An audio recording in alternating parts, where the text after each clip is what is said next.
बहुत समय पहले महादेव और माता पार्वती साधारण वेश में पृथ्वीलोक पर भ्रमण कर रहे थे। चलते चलते माता पार्वती ने मुस्कुराते हुए कहा, स्वामी, आज मेरा मन खीर खांड खाने का हो रहा है। महादेव ने हंसकर उत्तर दिया, देवी अवश्य, देखते हैं कौन हमें प्रेम से खिला पाता है। दोनों सबसे पहले गांव की बड़ी हवेली पर पहुंचे। वहां एक धनी सेठानी रहती थी।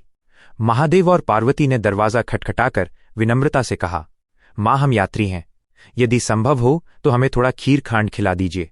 लेकिन सेठानी ने उन्हें ऊपर से नीचे तक देखा और घमंड भरे स्वर में बोली, हम फालतू लोगों पर खाना व्यर्थ नहीं करते, जाओ कहीं और मांग लो।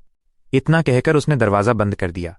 माता पार्वती को दुख हुआ, पर महादेव ने मुस्कुराते हुए कहा, देवी चिंता मत करो, चलो आगे बढ़ते हैं। थोड़ी दूर चलकर वे गांव के किनारे पहुंचे। वहां एक छोटी सी झोपड़ी में एक गरीब बुढ़िया रहती थी। उसने दोनों को देखते ही हाथ जोड़कर स्वागत किया और बोली, आओ बेटा बेटी, मेरे पास बहुत कुछ तो नहीं है, पर जो होगा वही प्रेम से खिलाऊंगी।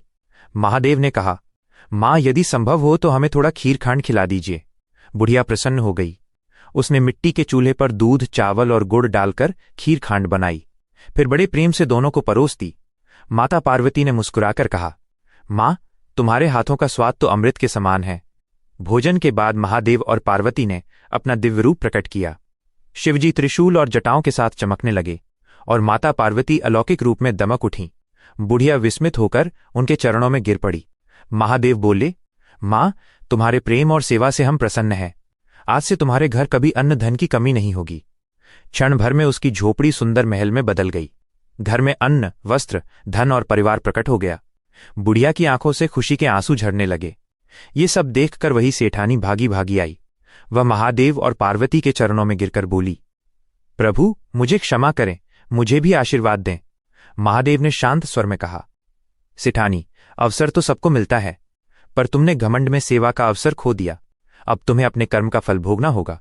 सेठानी पछताने लगी और गांव के लोगों ने सीखा कि सच्चा धन सोना चांदी नहीं, बल्कि प्रेम, दया और सेवा